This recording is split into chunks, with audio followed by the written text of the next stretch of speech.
Bonjour, Yves Schenkel, directeur général adjoint du Centre Wallon de recherche agronomique. Quelques mots à propos du programme de recherche du Centre, donc programme qui s'est étalé de 2013 à 2015. Ce programme de recherche était centré sur l'agriculture écologiquement intensive.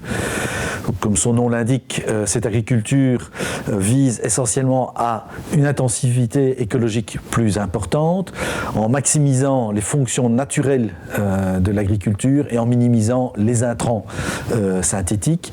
Tout cela pour obtenir des externalités positives beaucoup plus importantes et minimiser les impacts négatifs éventuels de l'agriculture. Alors, ce programme, il était articulé autour de 3 axes. Un premier axe, la gestion intégrée et dynamique des systèmes de production. Un deuxième axe concernait la gestion des risques et la gestion des changements. Et enfin, un troisième axe sur la gestion de la valorisation des produits. Donc, notre programme de recherche, eh bien, ses objectifs sont essentiellement bien sûr, la multifonctionnalité de l'agriculture, mais aussi le soutien aux revenus des agriculteurs. Pour nous, quelque chose d'important, de faire en sorte que la recherche contribue aux revenus des agriculteurs. Troisième axe important, évidemment, la protection de l'environnement, d'une manière générale, et contribuer à ce que l'agriculture fasse mieux en matière d'environnement, d'impacts environnementaux. Et enfin, la qualité des produits, valorisation donc de produits de qualité, que ce soit en production animale ou végétale. Alors, il n'est pas possible de vous présenter tous les projets, tous les résultats de ce programme de recherche. Nous avons choisi quelques exemples de projets plutôt ciblés sur le développement local de l'agriculture ou sur l'exportation des produits agricoles en fonction du thème de cette Assemblée générale. Nous voici ici dans la salle aux épis de l'unité amélioration des espèces et biodiversité du CRA. Nous stockons ici les épis de nos ressources génétiques, de nos lignées et de nos variétés du programme d'amélioration de l'épeautre. Donc c'est un programme qui existe depuis plusieurs décennies au CRA. Nos objectifs de sélection sont le rendement, mais nous prenons également en compte la résistance à l'averse et la résistance aux maladies. Nous avons également aussi développé un programme pour avoir des variétés à haute qualité boulangère, étant donné la structure du marché belge et européen. Notre variété Cosmos, qui est numéro 1 du marché en Belgique, a une très haute productivité et nous avons inscrit en septembre 2015 la variété Sérénité, dont l'atout est la très haute qualité boulangère. Les variétés donc, sont disponibles chez tous les semenciers belges. Elles sont également représentées à l'étranger, en France notamment. Le Centre Wallon de recherche agronomique met à disposition des agriculteurs et des horticulteurs confrontés à des problèmes phytosanitaires un service de consultation en phytopathologie. Alors, à partir d'un échantillon analysé, notre service tente d'établir un diagnostic aussi précis que possible et il fournit ensuite des conseils de lutte adaptés aux cas rencontrés. Donc, dans le cadre du Centre pilote fraises et petits fruits de Wallonie, le CRAW participe avec le groupement des fraisiéristes wallons pour la réalisation des essais.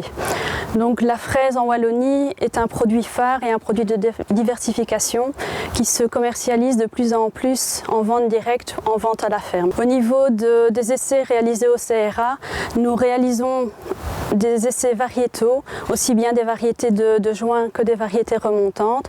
Donc nous évaluons les différentes variétés proposées par les pépiniéristes et obtenteurs de différents pays. Pour cela, nous mettons les plants en culture et nous évaluons leur potentiel au niveau des rendements, la qualité gustative, la fermeté, le taux de sucre, différentes caractéristiques et la résistance aux maladies. Tous les résultats sont donnés au niveau du centre pilote, donc au niveau du groupement des fraisiéristes wallons, et celui-ci redispatche les résultats au niveau des producteurs. Le projet iPod soutient le développement de la pomme de terre en Belgique. La Belgique qui est le premier exportateur mondial de produits surgelés finis à base de pommes de terre. Alors ce projet iPOT a débuté en 2014. L'objectif du projet est d'accroître les volumes de pommes de terre de qualité sur l'ensemble de la zone de production en Belgique. Alors, deux outils sont mis en œuvre dans le projet. D'une part, les informations des images des nouveaux satellites européens pour suivre le développement de la végétation de chaque parcelle, et d'autre part, l'utilisation de nouveaux modèles de croissance des cultures pour estimer leur rendement final. Les résultats qui sont attendus pour le producteur et l'industriel sont d'une part l'identification des parcelles présentant des problèmes de croissance. Ensuite, il y a également l'établissement d'un calendrier optimal d'arrachage des parcelles selon leur degré de maturité en fin de saison. Le troisième point, c'est une meilleure planification des volumes à stocker sur base de l'estimation des rendements. Et enfin, le traitement ou le stockage séparé des parcelles présentant des problèmes de qualité. Toutes les informations recueillies seront géolocalisées et rassemblées sur une plateforme informatique sur Internet dont l'accès sera protégé évidemment pour préserver les intérêts du producteur. Alors ce producteur pourra de cette manière suivre ses parcelles et les comparer à la moyenne des parcelles d'une zone bien déterminée. En Belgique, l'arbre de Noël représente 5000 hectares, 4 millions d'arbres de production annuelle. 80% de ces arbres sont destinés à l'exportation, essentiellement du sapin de Nordman. Alors le sapin de Nordman, c'est un sapin qui est caractérisé par ses aiguilles qui ne piquent pas et qui ne se dessèchent pas en tant qu'arbre de Noël. L'inconvénient, c'est que la plupart des plants que l'on obtient sont issus de semis, faisant en sorte qu'il y a une grande disparité dans la production de plants. Pour pallier à cet inconvénient, on doit faire de la sélection d'arbres. Cette sélection s'opère en regroupant les meilleurs arbres dans un parc qu'on appelle le parc à clones, qui s'entrecroisent entre eux et donnent alors une semence de très haute qualité certifiée wallonne. CRA participe à un projet qu'on appelle le projet Beurre d'Ardenne. C'est un cahier des charges qui est relativement ancien. La région wallonne a deux AOP reconnus, c'est le Beurre d'Ardenne et le fromage de Herve. Ce sont deux AOP qui sont importantes pour la région wallonne parce qu'elles leur permettent de s'exporter dans les pays étrangers, mais surtout aussi sur le marché national. Et pour le Beurre d'Ardenne aussi, l'AOP a bénéficié pendant de longues années à une reconnaissance au niveau international, notamment sur les marchés d'exportation liés au Japon, où le Beurre d'Ardenne est reconnu comme étant une AOP fournissant un très bon beurre. Donc il était important pour la région wallonne de continuer à avoir cette AOP et c'est pour ça que nous avons eu un projet nous demandant d'actualiser ce cahier des charges. Depuis quelques années, nous avons créé une charte de qualité qui s'intitule Certifruit. Et donc c'est une charte qui a été élaborée avec un certain nombre de partenaires privés et publics qui permettent de mettre en place une filière de qualité d'arbres fruitiers qui seront destinés à la vente pour les amateurs et pour les entreprises de jardin.